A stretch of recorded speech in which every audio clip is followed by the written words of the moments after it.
কটা বাজে? 10টা। তার মানে অনুভবকে ধরে নিয়ে গেছে প্রায় 12 ঘন্টা হয়ে গেল। আর 12 ঘন্টা পর ওকে তো জেল হাজতে নিয়ে যাবে। আচ্ছা, থানায় 24 ঘন্টার বেশি রাখে না?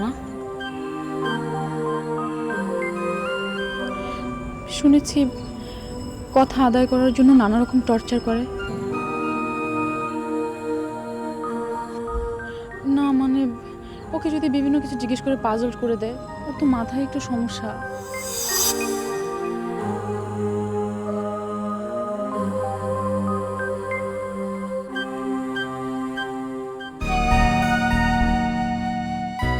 কিরে কথা বলিস না কেন?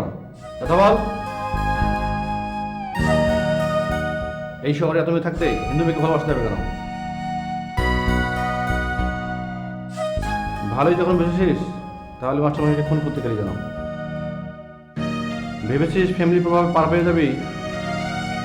খুন করার না কর, মাস্টারমশাইয়ের ছেলে যেহেতু তোর নাম বলেছে, স্বীকার তোকে করতেই হবে। কিভাবে স্বীকার করাতে হয় তা আমার জানা আছে। আকাশ! Yes sir.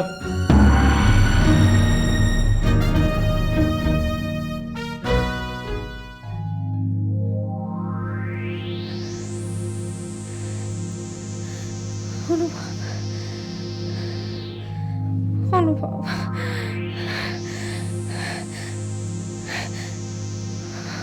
মেরে ফেলবে ওরা, অনুভবকে মেরে ফেলবে, ওরা অনুভবকে মেরে ফেলবে, অনুভব, অনুভবকে মেরে ফেলবে, অনুভব। এই দিদি ভাই কি হয়েছে? দিদি ভাই, এই দিদি ভাই, এই দিদি ভাই, তুই এত রাত্রে কোথায় যাচ্ছিস? হ্যাঁ, তোর কি মাথা খারাপ হয়েছে নাকি? কি হয়েছে দিদিমা? মনে হয় খারাপ স্বপ্ন দেখেছে।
কে এরকম মন খারাপ করে বসে আছিস কেন? তোকে এভাবে বসে থাকতে দেখলে তোর ভাই এত কষ্ট পাবে। ঠিকই বলেছো ভাবি। রেওয়াজ করছিস না? নে ধর ধর।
না, এত ধীরে করলে তো হবে না, আরো জোরে জোরে করতে হবে।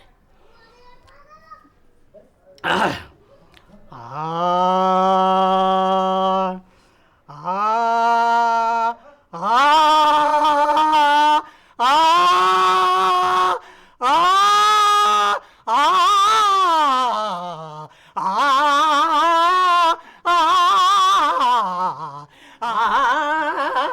ও চাচা, আপনি?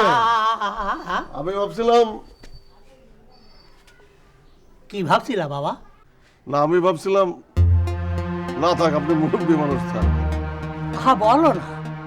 না আমি ঘুমাইছিলাম, তারপরে মনে হলো যে ছাগলের গলায় দড়ি লাগছে, তাই দৌড়ে চলে আসলাম। আমার রেওয়াজ তোমার ছাগলের গলায় দড়ি লাগার মতো মনে হয়? এইভাবে আপনি যদি চিৎকার করেন তাহলে সবাই ছুটে আসবে, মনে করবে যে ছাগলের গলায় দড়ি লাগছে। না বাবা, চিৎকার করিনি, রেওয়াজ করছিলাম। এমন রেওয়াজ তো কখনো শুনি নাই। এমন ভাবে চিৎকার করলে গলায় ক্ষতি হবে। আমারও তাই মনে হয়। গলা ছাগলের মতো হলে তো সর্বনাশ, সঙ্গীত সাধনা হবে না। যাই ওস্তাদজির কাছে যাই, শুনে আসি।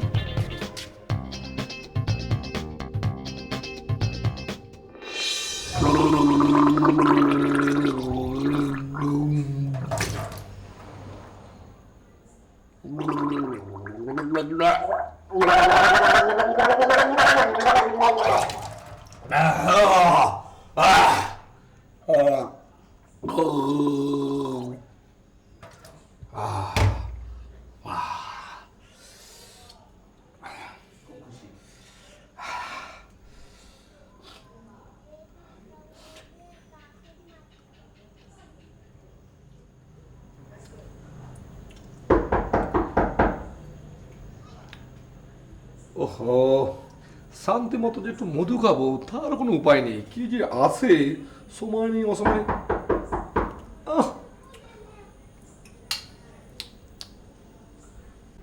সকালে মরার সময় পা।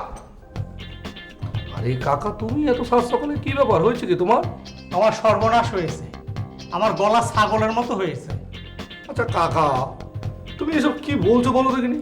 আমি টোটকা খেয়ে রেওয়াজ করছিলাম, কিন্তু গলা দিয়ে ছাগলের মতো আওয়াজ হচ্ছিল। আমার মনে হয় টোটকা খেয়েই এমন হয়েছে। সে কি কথা, এটা কোনো কথা বলছো তুমি? আচ্ছা ঠিক আছে, তুমি ভিতরে এসো, আমি তোমার গলাটা একটু পরীক্ষা করে দেখি। এসো। আরে এসো এসো এসো এসো, বসো বসো বসো বসো। আমার সঙ্গে একটু প্র্যাকটিস করো তো, তাহলে বোঝা যাবে না।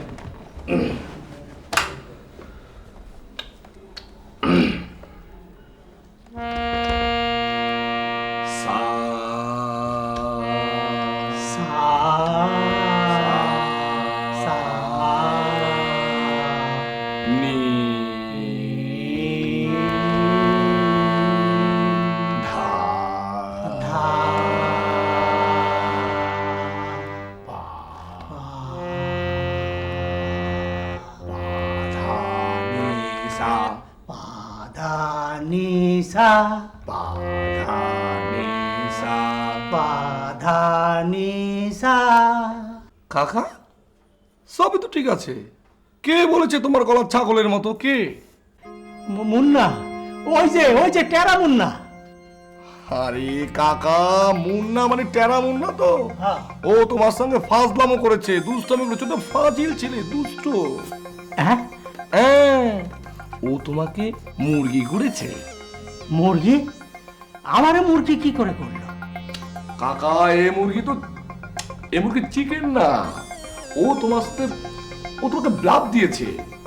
ও তোমাকে ফুল বানিয়েছে, ফুল মানে বোকা। হ্যাঁ?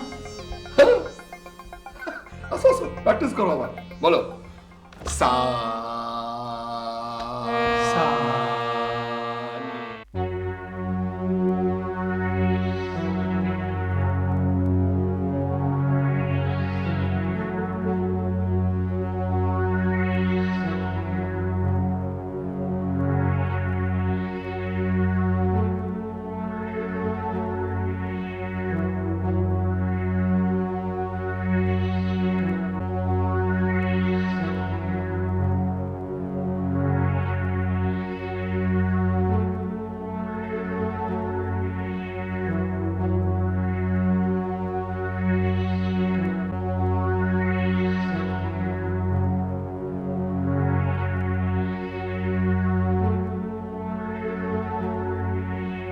ঠাকুর ঠাকুর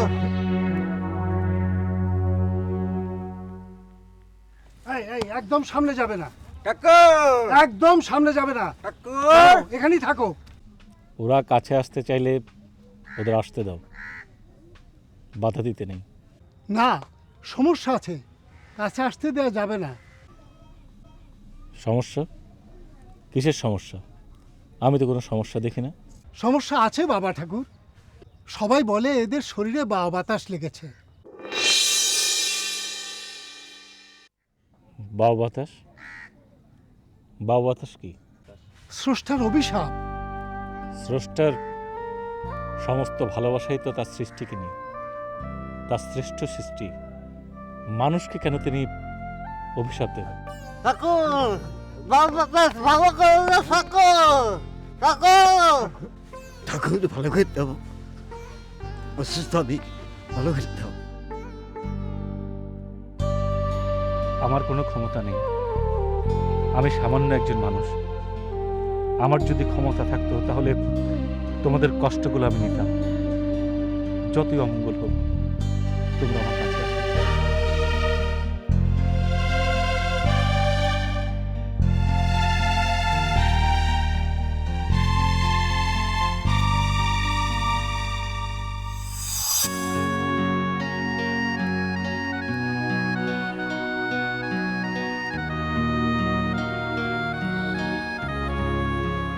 এভাবে দাঁড়িয়ে আছো যে?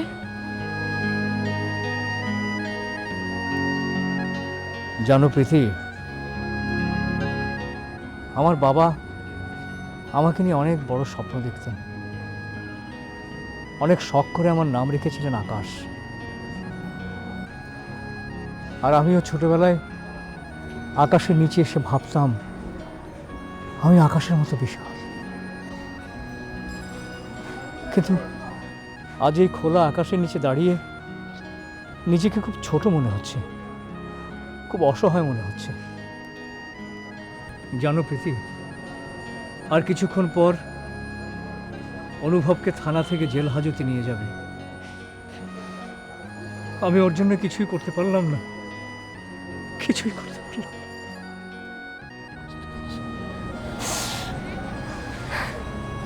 আচ্ছা, কেসটা তো চলছে না, কিছু একটা তো হবেই। কবে হবে, কবে হবে? প্রতিটি নিঃশ্বাস আমার কাছে দুর্বিষহ মনে হচ্ছে, শেলের মতো আমার বুকের ভেতর বাড়ি খাচ্ছে।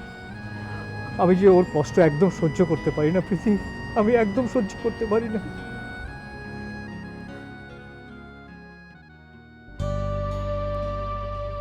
বাউ বাতাস কি প্রভু? সত্যি কি বাউ বাতাস একটা অভিশাপ? তুমি তো দয়ার সাগর প্রভু, তাহলে তুমি অভিশাপ দেবে কেন? তুমি তুমি দয়ার সাগর প্রভু, তুমি কেন অভিশাপ দিবে? কেন অভিশাপ দিবে?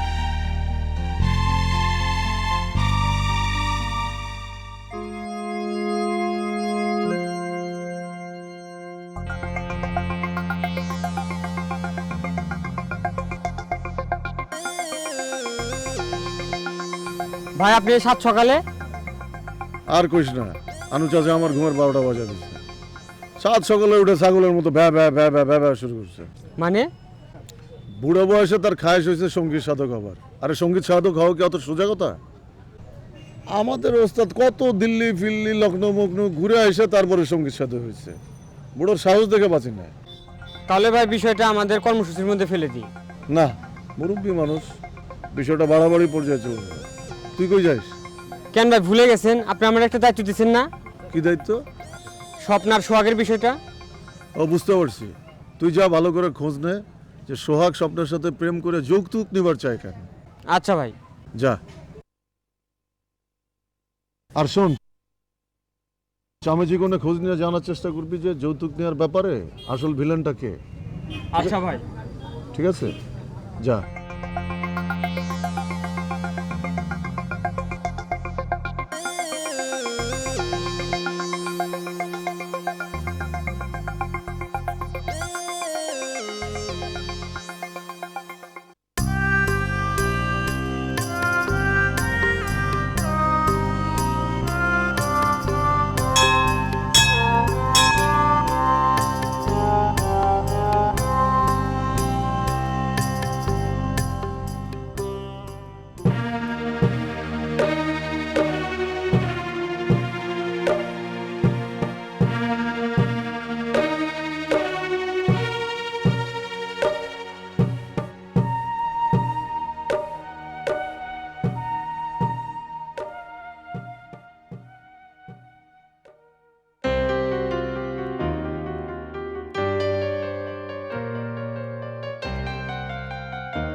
কাঁদছো কেন নেহা?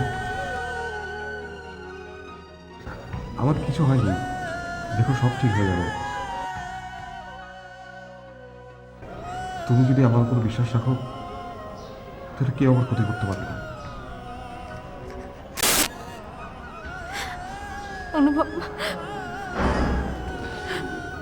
অনুভব, তোমার প্রতি আমার বিশ্বাস অনন্তকালের। চিতার আগুনও তাকে স্পর্শ করতে পারে।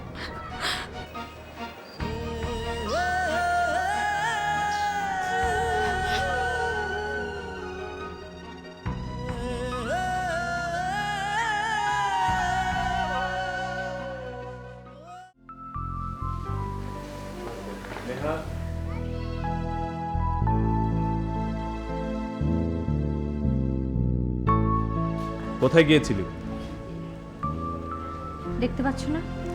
দেখেই যদি আসল সত্যটা জানা যেত তাহলে প্রশ্ন করতাম না। হঠাৎ তোর মনে এত প্রশ্ন জাগছে কেন? প্রশ্ন জাগাটাই স্বাভাবিক। মন্দিরের নাম করে বাবার খুনির সঙ্গে দেখা করতে গেলে প্রশ্ন তো জাগবেই। এটা নিশ্চয়ই অপরাধের নয়। তুই আমাকে ফলো করিস দাদা? এটা ভাবতেও আমার অবাক লাগছে। ফলো না করে তো উপায় নেই। তুই যা করছিস তা মোটেও ঠিক করছিস না। সারা শহরের মানুষ জানে বিষয়টা। ধর্মগোত্র বলে বিষয় আছে। তাছাড়া মন্দিরের পরপুরোহিত তোর বিষয়টা নিয়ে ভীষণ খ্যাপা। আচ্ছা, এতক্ষণে আমি বুঝতে পারছি গোয়েন্দাগিরিটা তাহলে মন্দির থেকে শুরু হয়েছে। আমার দিব্যি কেটে বলতো দাদা, আমি যে অনুভবের সঙ্গে মন্দিরে দেখা করতে গিয়েছিলাম, এটা তোকে মন্দির থেকে কেউ জানায়নি? কি হলো আমার দিব্যি কেটে বল। এখন কথা বলছিস না কেন? বল।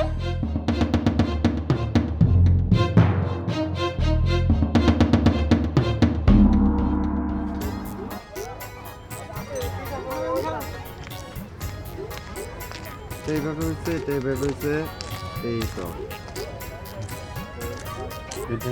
এটা এইভাবেই আছে। লোকেশন যেভাবে ছিল ওইভাবেই আছে আর কি কাজ।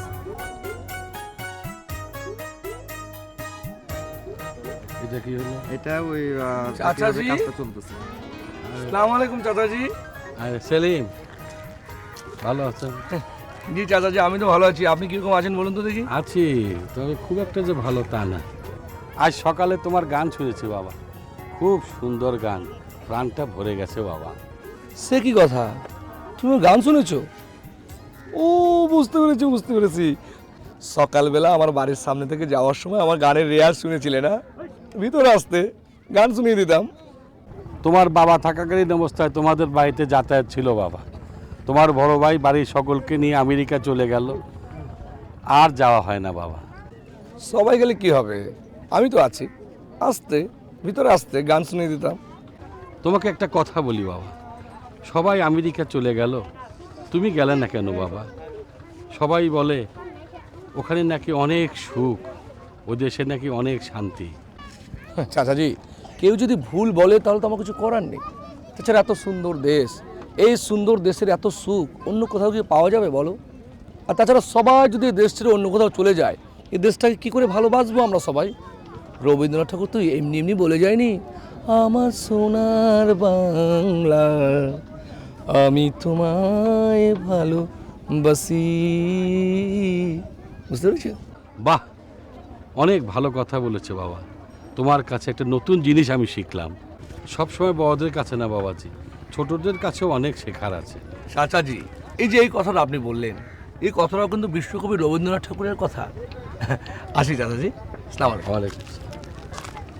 ও ভালো কথা চাচাজি, এই রাস্তার কাজটাকে আপনিই করছেন বুঝি না? খুব ভালো করেছেন, যাতায়াতের না খুব কষ্ট হতো। কাজটা আমি পাইনি বাবা, তবু আমি করছি বাবা। কি বলছো মাইরি, আমি তো কিছু বুঝতে পারছি না। একসময় কাজটা আমি পেয়েছিলাম, এখন প্রায়শ্চিত্ত করছি বাবা। এই দেখো সাইনবোর্ডে লেখা আছে বাবা, অসৎ টাকায় সুখ নাই, অসৎ কর্মের জন্য ক্ষমা চাই। এই কি কথা, আমি তো ঠিক বুঝতে পারছি না। এখনো বোঝুন? এই রাস্তার কাজ আমিই করেছিলাম বাবা, 1 কোটি টাকার কাজ। 30 লক্ষ টাকার কাজ করেছি, 30 লক্ষ টাকা উপরে ঘুষ দিয়েছি, 40 লক্ষ টাকা আমি মেরে খেয়েছি বাবা। এতদিন পরে বুঝেছি বাবা, পাপের টাকায় শান্তি নাই বাবা, তাই প্রায়শ্চিত্ত করছি বাবা। চাচাজি, তোমার পাও দুটো দাও দেখিনি, একটু সালাম করি চাচাজি। আরে বাবা, কি করছো তুমি, কি করছো বাবা? মাইরি বলছি চাচাজি, বাইরি বলছি। তোমার ভিতরে যেটা জেগে উঠেছে সেটাকে বলে মানবিক মূল্যবোধ। সবার ভিতরে যদি এই মানবিক মূল্যবোধ কাজ করতো, তাহলে রবীন্দ্রনাথের সোনার বাংলা সারা জীবন সোনার বাংলা হয়ে থাকতো চাচাজি। দোয়া করো বাবা, যেন ভালো মানুষ হিসেবে থাকতে পারি বাবা। অবশ্যই দোয়া করবো চাচা, তুমি কাজ চালিয়ে যাও চাচা, তোমাকে অনেক দোয়া করবো, সারা পৃথিবীর মানুষ তোমার জন্য দোয়া করবে চাচাজি, বলে গেলাম।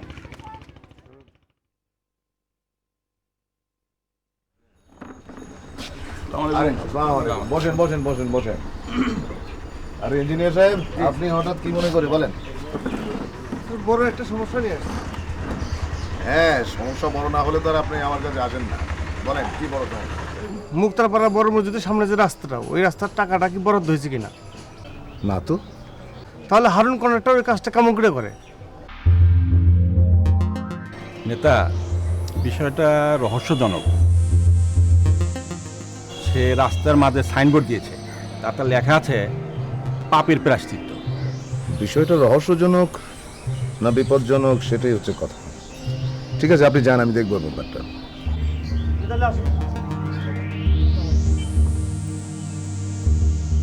নেতা, আমার মনে হয় এটা ওই হারুন কন্ট্রাক্টরের পাগলামি ছাড়া আর কিছু না। পাগলামো না, এটা হচ্ছে এক ধরনের চাল। এটা কি বললেন নেতা? ঠিকই বলি, এটা এক কঠিন চাল। নিজের গায়ে আগুন জ্বালিয়ে অন্যকে ঝলসানো।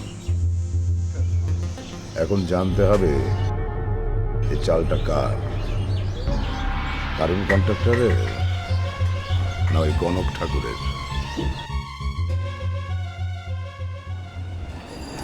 ওস্তাদজি, আপনি এত দেরি করলেন কেন?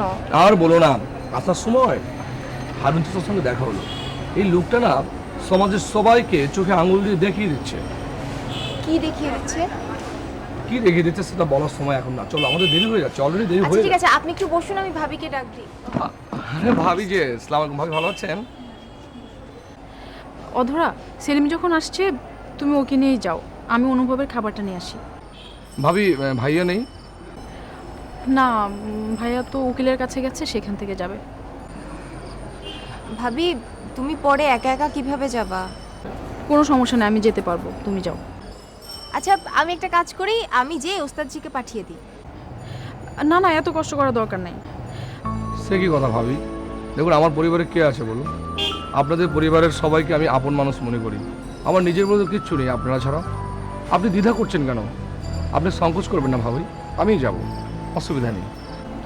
কাছের মানুষ যখন ওস্তাদজি বলে ডাকে তখন শুনতে ভালো লাগে।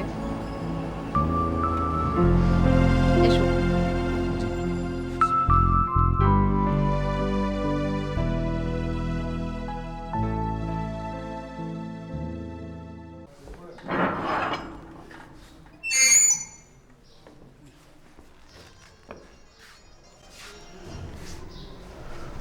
সরি অনুভব সাহেব, আপনাকে কোর্টে চালান দেওয়া হচ্ছে, কোর্টে যেতে হবে। চলুন।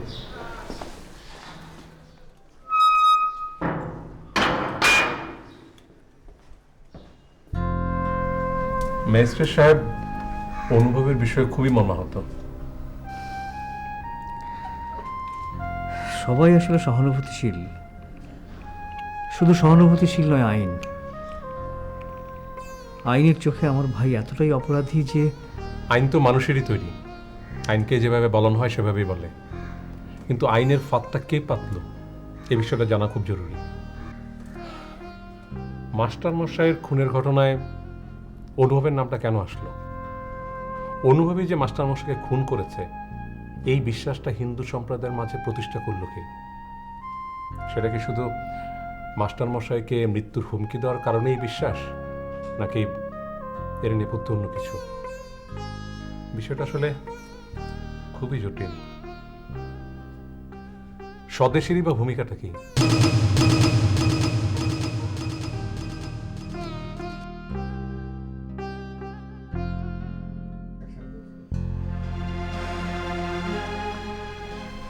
কিরে স্যার, পাহাড়ের মতন দাঁড়িয়ে রয়েছিস কে? স্যার, অনুভব সাহেবকে দিয়ে আসলাম স্যার, তাই মনটা খারাপ স্যার। মনটা আমারও খারাপ, তাই বলে কিরম দাঁড়ায় থেকে দেখাইতে হবে? স্যার, আমার মন বলে স্যার এই ছেলে খুনি না, সে কখনো অন্যায় করতেই পারে না স্যার। সেটা তো প্রমাণ না হইলে কোনো কিছু করার নাই। একজন প্রমাণ করতে পারতো, গণক ঠাকুর, সে তো...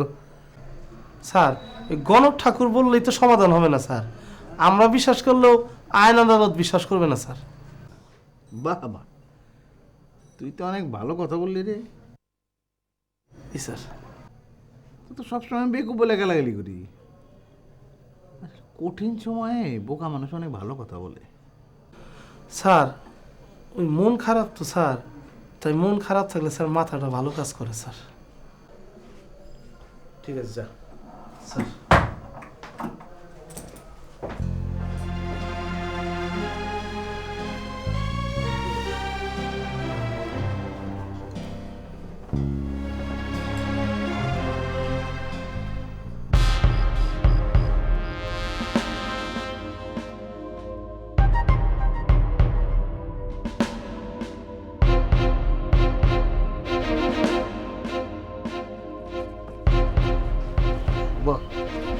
এটা তো ভালো, এটা তো আমাদের কর্মসূচির মতোই। হ্যাঁ, না এটা তোমাদের কর্মসূচির মতো না। কেন? এটা কি তোমাদের কর্মসূচির মতো মনে হলো? হ্যাঁ, আমাদের কর্মসূচি তো এমনই। আমরা বিভিন্ন রকম অন্যায়ের উপরে কর্মসূচি করি এবং কেউ অন্যায় করলে তার প্রায়শ্চিত্তের ব্যবস্থা করি। অন্যকেও অন্যায় করলে প্রায়শ্চিত্ত করো, কিন্তু নিজে অন্যায় করলে কিন্তু প্রায়শ্চিত্ত করো না, এইটা নিয়ে তো ভেবে দেখিনি। এটা নিজে অন্যায় করলে নিজে প্রায়শ্চিত্ত করার কর্মসূচি। বাহ, এটা তো আমাদের কর্মসূচির চাইতেও মহৎ। এটা নিয়ে আমাদের ভাবতে হবে। আসিস চাচা, তাহলে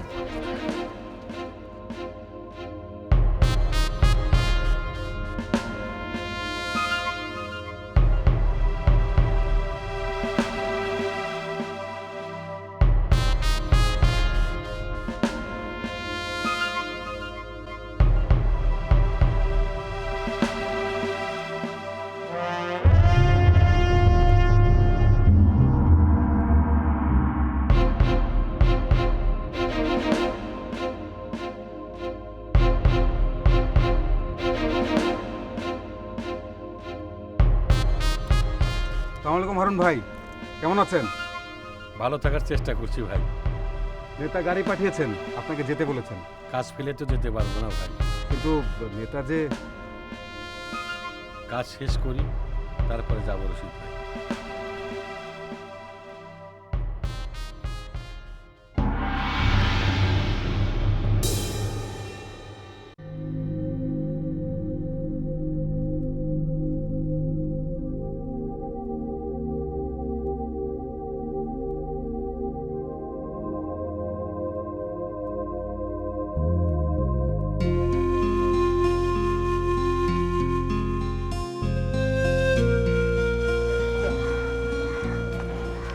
ভাইয়া এইখানে দাঁড়িয়ে আছো কেন?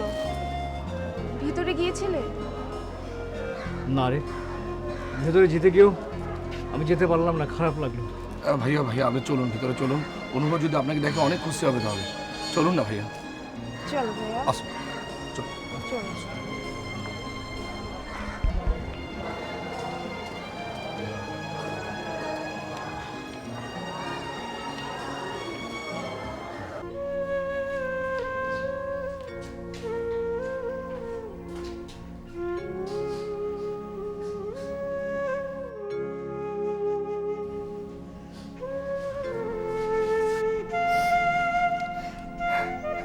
ভাইয়া, তুমি কাঁদছো কেন?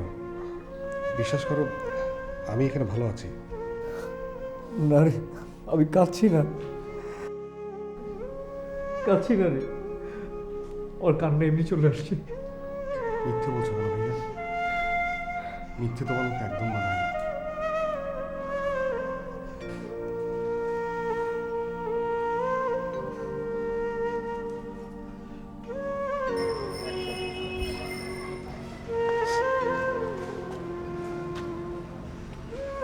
আচ্ছা নেহা, একটা কথা বলি তোমাকে। জি বলুন। দেখো, আমরা সমস্যার জায়গায় সমাধান না ভেবে অন্য জায়গায় সমাধানের কথা ভাবছি। অনেকটা মনে করো যে ফুটো নৌকায় জল ভরার মতো অবস্থা। মানে তুমি যতই জল সেচে ফেলো না কেন, ফুটো বন্ধ না করলে কিন্তু সমস্যা রয়েই যাবে। আমি ঠিক আপনার কথা বুঝতে পারছি না। আরে বুঝতে পারছো না কেন? যার জন্য এত বড় সর্বনাশ, তার কথা আমরা না ভেবে আমরা অন্য কথা ভাবছি। আপনি কার কথা বলছেন? স্বদেশ। আরে স্বদেশের জন্যই তো আজকে অনুভবের এই অবস্থা, তোমাকে বুঝতে হবে। কিন্তু তাকে বলে কি লাভ? সে তো দৃঢ় বিশ্বাস নিয়ে বসে হ্যাঁ আছে। জানি জানি, সেটা জানি। তারপরে তার সঙ্গে কথা বলতে হবে। শোনো, কথা বললে পরে মনের ভাবটা বোঝা যায়, মানুষের মনের পরিষ্কার ভাবটা স্পষ্ট হয়ে ওঠে, এটা তোমাকে বুঝতে হবে। চেনা মানুষ হঠাৎ করে অচেনা হয়ে গেলে খুব খারাপ লাগে। আরো কিরকম? তুমি কি বুঝেও না বোঝার ভান করছো? বুঝতে পারলে তো না বোঝার ভান করবো। তুমি অনেক বদলে গেছো আরন। ডাকলাম তোমাকে দিনের বেলায়, তুমি আসলে রাতে। দিনের বেলায় কাজ চলছিল, কাজ ফেলে চলে আসি কি করে? আগে তো আমি ডাকলে কাজ ফেলেই ছুটে আসতে। আসলে না না, তোমার ছুটে আসা নিয়ে কোনো কথা নেই, কথা একটাই, তোমার এই পাগলামোর কারণটা কি? আমি তো পাগলামি করছি না, আমি তো ঠিক কাজই করতেছি। কোনটা ঠিক আর কোনটা ব্যাঠিক সেটা কি এই বয়সে তোমার কাছে আমাকে শিখতে হবে? আমি শুধু রহস্যটা জানতে চাই। বিশ্বাস করেন, এতে কোনো রহস্য নেই। আমি এই পাপ থেকে মুক্তি চাই, আমি সুখ চাই, আমি শান্তি চাই। গণক ঠাকুর আমাকে এই পথ দেখিয়েছে।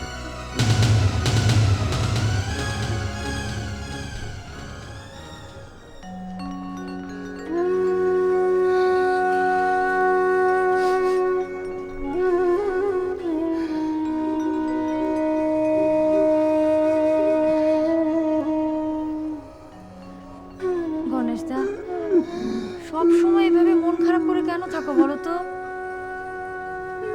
মন্দিরে যাও না, পুজোও করো না। আর কদিন বাদে বাবার শ্রাদ্ধ, তুমি ছাড়া বাবার শ্রাদ্ধ হবে বলো তো? হবে? গণেশদা, সাজবেলা এইভাবে কাঁদতে নেই। যাও, তুমি ভেতরে যাও।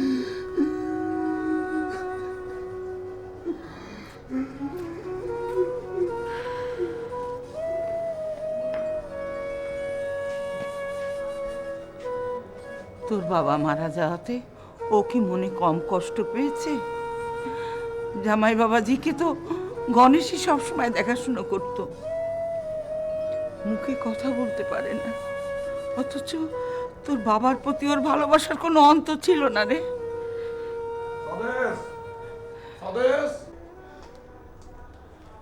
নমস্কার দিদিমা। নমস্কার। নেহা, স্বদেশকে একটু দেখে দেবে, ও আছে? হ্যাঁ আছে, আমি ডাকছি, আপনি বসুন না। না, আমি বসতে পারবো না, আমার হাতে একদম সময় নেই। একটু ডেকে দাও না ওকে।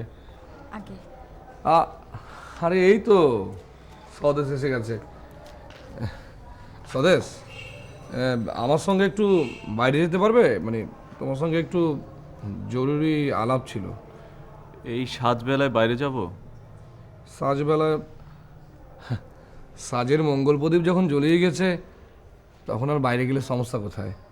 চলো না একটু, জরুরি একটা। ঠিক আছে, চলুন। আসি দিদিমা।